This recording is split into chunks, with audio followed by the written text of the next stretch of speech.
E para a gente entender tudo isso que está acontecendo com o administrador da capital, o prefeito Gilmar Olarte, nós convidamos o advogado Niller Amarília. Boa tarde, tudo bem? Boa tarde, tudo. Obrigada por aceitar aí o nosso convite. É um prazer. Bom, primeiro vamos falar dessa questão jurídica, né? Nesse processo penal que Gilmar Olarte está respondendo. Bom, ele é réu num processo de corrupção passiva por pegar cheques de eleitores e prometer cargos e vantagens políticas, descontar os valores com agiotas e deixar sem fundo as contas bancárias desses eleitores.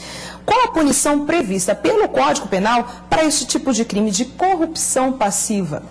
É de 1 a 8 anos de reclusão.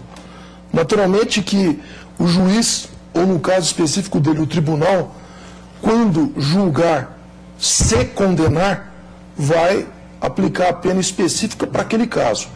Genericamente, a pena varia de 1 a 8 anos de reclusão. Agora, doutor, em relação, pelo fato dele ser um gestor público, existe o foro privilegiado, né, Sim, ao qual ele tem direito. Isso sim, muda alguma coisa em todo esse processo? Não, não muda. Esse foro privilegiado já está sendo observado.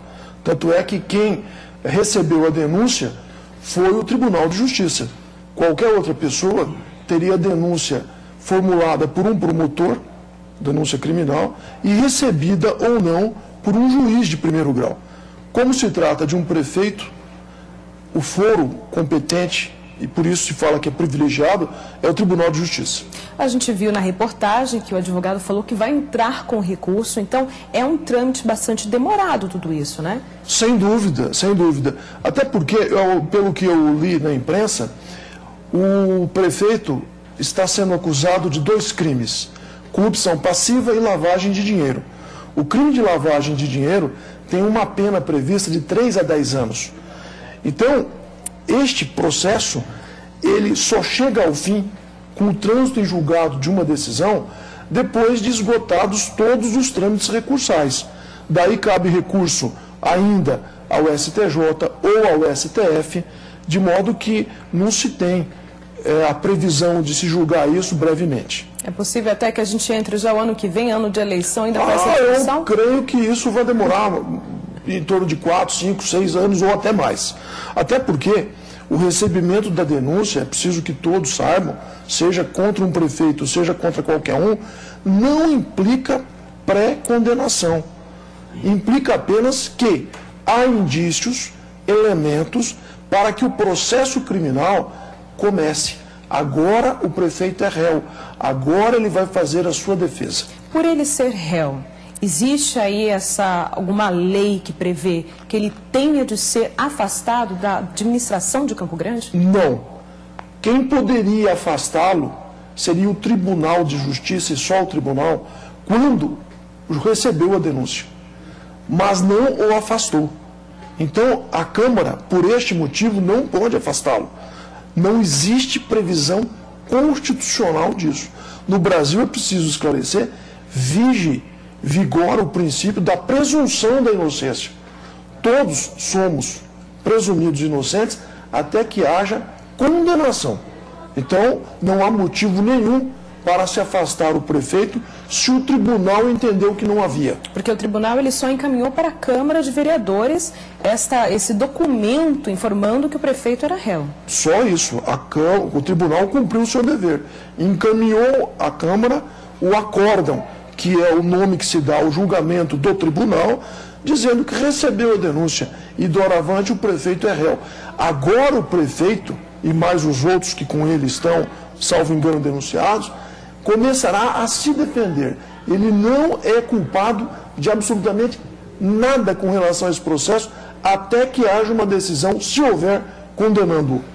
Agora nós vamos voltar ao vivo até a Câmara de Vereadores por telefone com a repórter Ângela Schaffer, que está por lá. Ângela, mais alguma novidade que você possa passar para a gente? Oi, Daphne. Pois é, a votação segue aqui, teve uma pequena interrupção, na verdade interrupção não, né? Os vereadores começaram a dizer a palavra, cada um defendendo o seu ponto de vista. Nesse momento, eles estão votando no terceiro item, que fala sobre investigar a questão do aumento do salário dos professores. Só para ficar claro, olha, eles já votaram com relação à corrupção passiva, né, que é por unanimidade. Esse item vai ser investigado pela comissão processante, que está oficialmente aberta. Eles votaram também sobre a utilização indevida do prefeito de um avião particular de uma empreiteira. Isso eles concordaram em não votar, por votação ficou definido que não vai ser investigado. Agora eles estão falando, né, sobre a questão do aumento dos salários dos professores. Eles ainda vão discutir irregularidades sobre publicações do Diário Oficial. Vão falar também sobre o balanço financeiro do ano passado, né, e as suas publicações, as possíveis irregularidades. E também vai ser votado sobre comissionados, os cargos comissionados. Então, com certeza que a discussão vai bem longe ainda. O plenário está lotado, os professores, claro, estão presentes, estão vaiando muito nesse momento, né, com os parlamentares que estão votando negativamente com relação à investigação desse item. E também tem a questão do comunicado do Tribunal de Justiça, né, Jackson? Você estava discutindo isso com o advogado, eu consegui entender um pouquinho da conversa de vocês aqui. O presidente da mesa ainda não foi, né, avisado oficialmente, mas o documento já está na casa, chegou há pouco. Isso pode ser discutido aqui também, né, ao longo do dia, se o prefeito pode ou não ser afastado por um período de 180 dias. Então tudo ainda está sendo definido e a votação está acontecendo, Jacques. Certo, Ângela, obrigada mais uma vez. No caso da comissão processante foi aberta, essa denúncia do Ministério Público pode ser usada nessa comissão processante? Não, porque o que é preciso entender é o seguinte: o Tribunal de Justiça, ele julga o prefeito com base nos crimes a ele atribuídos, chamados crimes comuns. A Câmara julga o prefeito com base nos chamados crimes de responsabilidade ou, mais propriamente, infrações político-administrativas. São coisas absolutamente diversas.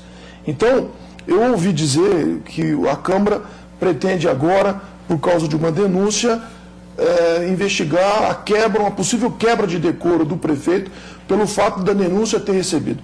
Isso não procede minimamente, porque a quebra do decoro que a lei prevê é no exercício do cargo por ato praticado.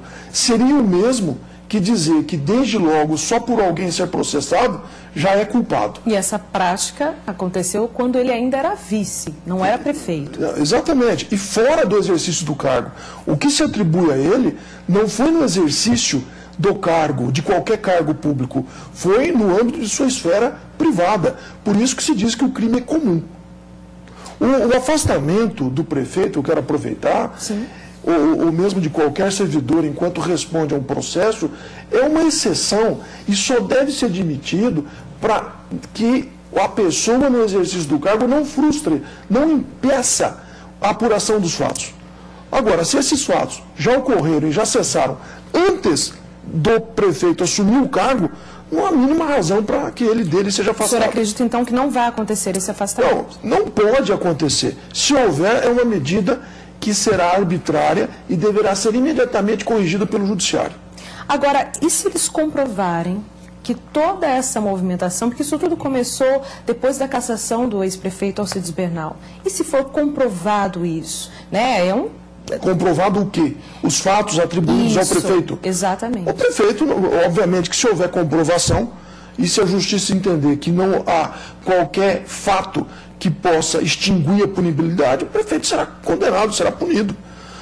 E, obviamente, que em decorrência desta punição, poderá haver perda de cargo, suspensão de direitos políticos, mas disso só se pode tratar quando houver o trânsito em julgado.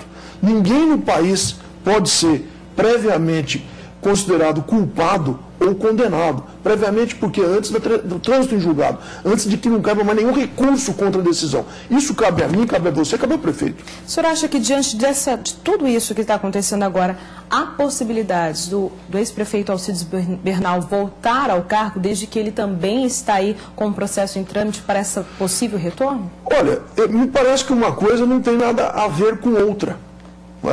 Absolutamente nada a ver. Ou seja, uma coisa é o processo que agora foi aberto na Justiça Penal contra o prefeito Gilmar Olarte, outra coisa é esta comissão processante de que se trata hoje, e uma terceira coisa distinta de ambas é a volta ou não do ex-prefeito Alcides Bernal. Tá certo, então muito obrigada pelos esclarecimentos e a gente espera então, né, como vai ficar esse cenário diante de tantas situações aí que a nossa capital está passando por agora, né? Sem dúvida, nós não merecemos toda essa, digamos assim, incerteza e insegurança, né, e esperamos todos que nós, eleitores, nos comportemos muito bem nas próximas eleições para evitar esse tipo de situação que a todos nós desagrada e prejudica. Temos que ter sempre o pensamento do voto consciente. Ano que vem é ano de eleição, então a gente tem que tomar tudo isso que está acontecendo como uma lição, né, doutor? Para todos, né? O voto é um instrumento de cidadania e é a coisa mais importante que nós temos. Nós não podemos condescender, nós não podemos transigir, nós não podemos vender, negociar. Voto é coisa séria, porque você vota e as consequências do seu voto duram pelo menos 4 anos. Tá certo, muito obrigada pela sua participação. Eu que agradeço.